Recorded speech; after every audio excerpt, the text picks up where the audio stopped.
Some stories in history are these grand, sweeping epics. But today, we're going to dive into a story that's more like a flash of lightning. It's the tale of a king whose entire time on the throne lasted less than 90 days. A young guy named Jehoahaz who got caught right in the crossfire of collapsing empires. I mean, how does that even happen? It sounds like a riddle, but for one young man, it was a devastating reality. To really get how this went down, we need to zoom out and look at the absolute chaos he was born into. And to understand Jehoahaz, you have to understand this one year, 609 BC. Trust me, this wasn't just any old year. This was a moment when the entire map of the ancient world was basically being torn up and redrawn. All the old rules were out the window, and new, hungry powers were scrambling to take over. Okay, so what we're looking at here is basically the perfect storm. For centuries, the Assyrian Empire was the bully on the block, the superpower everyone feared. And now, they're collapsing. This creates this huge power vacuum, and two giants, Egypt and Babylon, are racing in to pick up the pieces. Pharaoh Necho II of Egypt marches his army north, right through the little kingdom of Judah. And Judah's king, a guy named Josiah, makes this incredibly bold and ultimately fatal decision to try and stop him. They clash at Megiddo, and Josiah is killed. Just like that, a superpower is gone, and Judah's king is dead. Total chaos. So imagine this scene in Judah. Their beloved king is dead. A massive foreign army is marching through their land. The whole nation is grieving. And worse, it's vulnerable and leaderless. They have to make a choice, and they have to do it fast. Who's going to wear the crown now? And this is who they pick. Jehoahaz, the son of the fallen king. And he's just 23 years old. He's handed a kingdom in the middle of an international firestorm. I mean, can you even imagine the pressure on this kid, trying to lead a nation that's just lost its hero?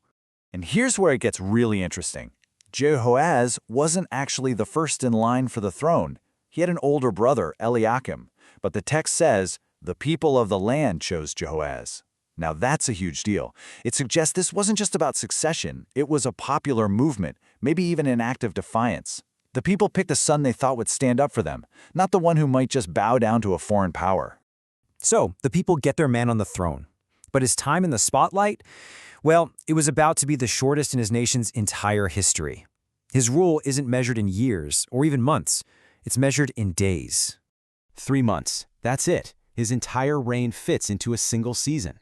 That's barely enough time to figure out where all the rooms are in the palace, let alone make any real changes or fight a war.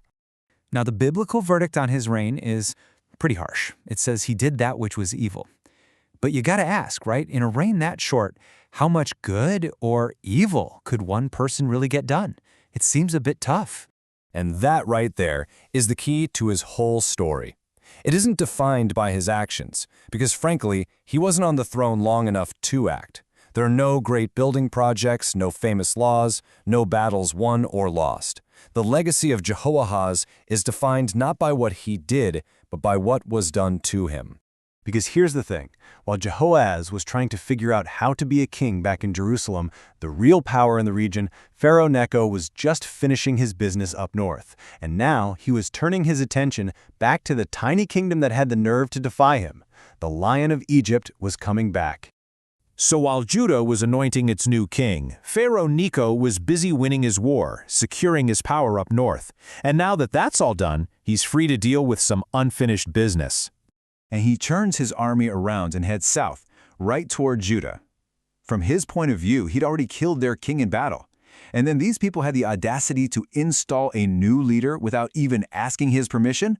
Oh no, that was an insult he was not about to let slide. So a message gets sent to King Jehoahaz. The Pharaoh wants to see you, but not in Jerusalem, not on neutral ground. He's summoned to a place called Riblah, which just so happens to be a major Egyptian military headquarters, far from home. Let's be clear, this was not an invitation to negotiate. This was a summons. It was a power move, plain and simple. The young king was walking straight into a trap, and the game was already over before he even left his own city. And what happened when he got there? Well, it was fast, it was brutal, and it was the end of the line. The moment Jehoahaz arrived at Riblah, his 90-day reign came to a sudden, humiliating stop. You can see the pharaoh's whole game plan laid out right here. It's a masterclass in political destruction. Step 1, boom, Jehoahaz is deposed, stripped of his crown. Step 2, he's thrown in chains like a common criminal. Step 3. In the ultimate power play, Necho reaches back into the family, grabs the older brother Eliakim, the one the people didn't want, renames him Jehoiakim to show everyone who's boss, and puts him on the throne as his puppet. And finally, step 4, Jehoahaz is exiled, dragged off to Egypt as a political prisoner, a trophy to make sure he can never again inspire any hope of independence. The prophet Jeremiah just captured the absolute heartbreak of this moment. He told the people, "Don't weep for your dead king, Josiah. Weep for his son, the one who goeth away. Why? For he shall return no more, nor see his native country." He was telling them to cry for the one being dragged away, because he was never, ever coming home. So it's really easy to look at this story and just see a blip, right? A tragic footnote in a much bigger book. But the personal tragedy of Jehoahaz is actually a massive historical turning point. Why this 90-day king matters is a huge deal. I mean, just look at the fallout from his tiny reign. He was the very first king of Judah to die in foreign exile, a terrible new precedent. His removal was the moment Judah's independence was snuffed out for good. It officially became a vassal state, a pawn of Egypt. And all of this weakness just set the table for the Babylonians who were coming next. He becomes this tragic symbol of what happens to a smaller nation when empires decide to clash. So that brings us back to the big question, doesn't it? Was Jehoahaz just a forgotten king, an unlucky guy in the wrong place at the wrong time? Or is this story a warning? It's a stark 90-day lesson in how quickly a nation's freedom, its sovereignty, can just evaporate when the giants of the world decide to go to war.